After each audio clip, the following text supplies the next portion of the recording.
आणि सुरुवातीलाच एक महत्त्वाची बातमी, आज पुन्हा एकदा पेट्रोल आणि डिझेलच्या दरात वाढ झाली आहे। पण दर कमी व्हायचे असतील तर इंधनाचे जे पदार्थ आहेत ते जीएसटीच्या कक्षेत येणं अत्यंत गरजेचं आहे आणि महाराष्ट्र सरकारनं त्यासाठी मंजुरी दिल्याची सूतोवाच आज मुख्यमंत्री देवेंद्र फडणवीस यांनी केलेत।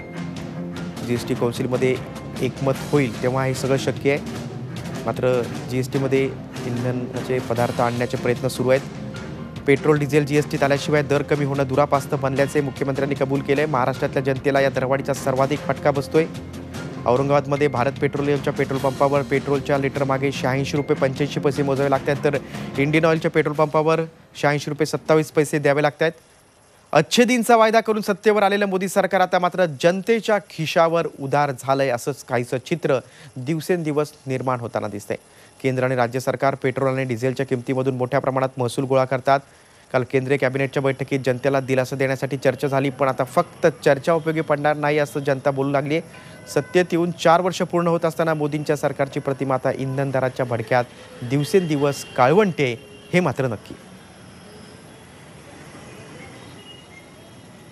पेट्रोल डिझेलचे भाव आपल्याला कल्पना आहे की आंतरराष्ट्रीय बाजारपेठ ठरवते, पण तरी देखील केंद्र सरकारनं एक टास्क फोर्स तयार करून पेट्रोल डिझेलचे भाव कमी कसे करता येतील या संदर्भात कारवाई सुरू केली आहे।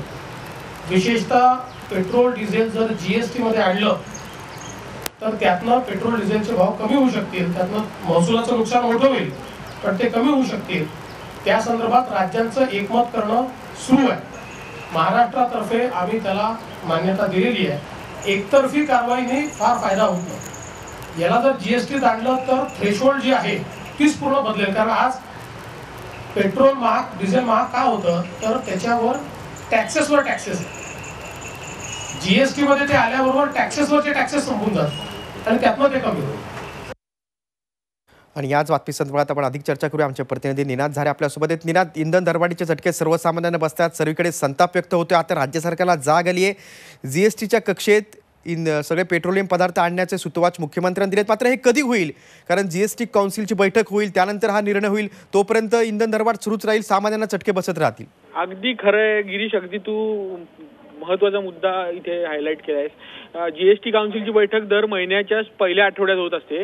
अजून ह्या महिन्याचेच 6 दिवस आणि पुढच्या महिन्याचे साधारण 10 दिवस असे मिळून 15 दिवस जायचे आहेत आणि त्या 15 दिवसात पेट्रोलची किंवा डिझेलची किंमत कुठवर जाईल याचा काही आपल्याला अंदाज बांधता येणार नाही, कारण दररोज गेल्या 11 दिवसापासून दररोज ही दरवाढ होतीये आणि त्याचा जर आपण म्हणजे पुढच्या जीएसटी काउन्सिलमध्ये जरी हा विषय आला आणि त्यातही एकमत होऊन ते तातडीने इम्प्लिमेंट करायचं म्हटलं तरी सुद्धा 15 दिवस किमान पेट्रोल आणि डिझेलची दरवाढीची झळ जी आहे ही आपल्याला सगळ्यांना सोसावी लागणार आहे।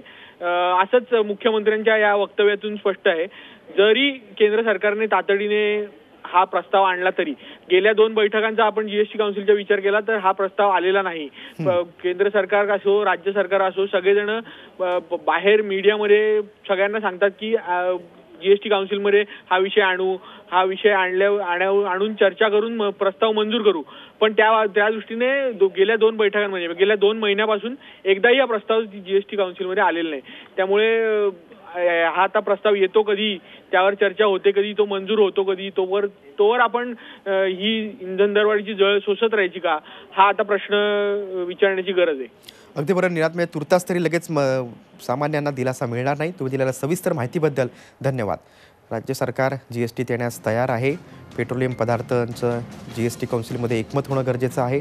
मुख्यमंत्र्यांनी या संदर्भात सूतोवाच केले। झी 24 तास रहा एक पाऊल पुढे।